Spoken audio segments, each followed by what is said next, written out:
Already cult బొమ్మ అని ఒక టైటిల్ పెట్టారు కదా, మళ్ళీ మీరు కూడా కల్ట్ అని పెడుతున్నారండి. కల్ట్ బొమ్మనా?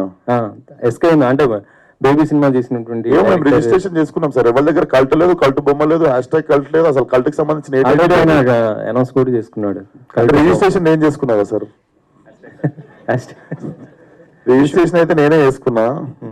విశ్వక్ సార్ ఇప్పుడు పెద్ద హీరోలు అంటేనే సినిమాలు నడవడం లేదు, 25 మంది కొత్త వాళ్ళతోని చేయడం అనేది రిస్క్ కదా. మరి నా ముక్కు ముఖం ఎవరికి తెలియదు. ఇప్పుడు కూర్చొని మాట్లాడుతున్నా కదా సార్ మీతో. సినిమాలు ఉండాలి మ్యాటర్ అది. ఇంకా అంటే ప్రొడ్యూసర్ గా రిస్క్ సార్ చాలా సార్లు వర్కౌట్ అయింది సార్. శేఖర్ కమలా గారు 2-3 సార్లు వర్కౌట్ చేసి చూపించారు. మొన్న మ్యాడ్ వచ్చింది చూడలేదా? సినిమాలో మ్యాటర్ ఉండాలి. డెఫినెట్లీ దీంట్లో ఉంది. మీకు కడుపు చెక్కలైతే అవుతుంది. అయితే మీరు పడ్డ అవస్థలు కొత్త వాళ్ళు పడకూడదనే అంత బాబాజీ మోటివేషన్స్ ఏం లేదు సార్. నాకు మజా వస్తుందని చేసుకుంటున్నా సినిమా. ఇప్పుడు ప్రజాసేవ చేసి నేను ఏదో ఉద్ధరిద్దామని అస్సలు బయటికి రాలేదు. మరి మీకు మీరు కల్ట్ అని ఎప్పుడు ఫీల్ అయ్యారు? లేదు, మా వాడు అంటుండే అన్న టైటిల్ బాగుంది, మన సినిమాకి పెట్టుకుందామని అన్నాడు.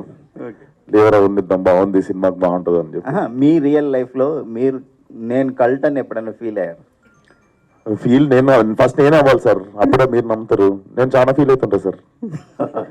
విశ్వ గారు, ఈ కల్ట్ #కల్ట్ అనేది డ్రగ్స్ నేపథ్యంగా రాబోతుందని మీ పోస్టర్ చూస్తే ఫస్ట్ లుక్ చూస్తే అర్థం. అంటే బేసికల్లీ సినిమాలో కొన్ని లేయర్స్ ఉండబోతున్నాయి అని చెప్పి లేయర్స్ మీరేంటో దీనికి ఇన్స్పైర్ అవుతుందని చెప్పి. రైట్ అంటే మీ కథ నేపథ్యం ఏంటో పూర్తి స్థాయిలో తెలియదు కాబట్టి, సో మీరు say to know drugs #cult అన్నారు. ఇండస్ట్రీకి సంబంధించి ఇప్పటికే డ్రగ్స్ విషయంలో చాలా వివాదాలు ఎదుర్కొంటుంది.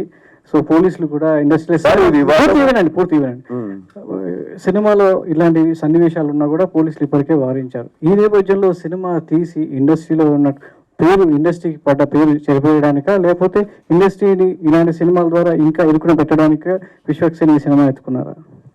బేసిక్ అంత ఆలోచించలేదు సార్. ఈ సినిమాలో ఒక లేయర్ దగ్గర కొన్ని ఇన్సిడెంట్స్ ఉన్నాయి. సో పోస్టర్ డిజైన్ లో డెఫినెట్లీ అవి ఉన్నందుకు I do not wanted to glorify them. Definitely సినిమాలో మేము ఒక మంచి విషయమే చెప్తున్నాం. సో దాని పోస్టర్ నుండి స్టార్ట్ చేసిన అంతే. హాయ్ విశ్వక్ గారు. సార్ ఉంది సార్, నేను రిలీజ్ దగ్గరలో చెప్తాను. వియట్నాంలో జరిగిన ఒక రియల్ ఇన్సిడెంట్ గురించి నుండే ఇన్స్పైర్ అయ్యి నేను రాసిన ఇది. నేను అది మీకు రిలీజ్ కి దగ్గరలో ఉన్నప్పుడు ఐ కెన్ స్పీక్ మోర్. చాలా ఎక్సైటింగ్ ఉంటుంది ఆ పాయింట్. మీకే చిప్పులు వేసిపోతుంది అసలు ఇట్లా జరిగిందా నిజంగానే. జరిగింది కూడా 1 year బ్యాకే. నా పర్సనల్ లైఫ్ లో కాదు, నేను పోలే సార్ వియట్నాం. యశ్వక్ గారు హాయ్ సార్.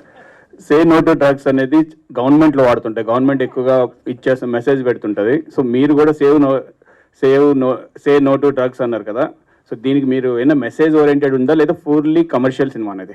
కమర్షియల్ అవుద్ది, కమర్షియల్ గా తీయట్లేం. కమర్షియల్ అవుద్ది. బేసికల్లీ సినిమా నేను పలకనామాస్ కూడా కమర్షియల్ సినిమా తీయలేదు. దాంట్లో కమర్షియల్ గా వర్కౌట్ అయింది అది.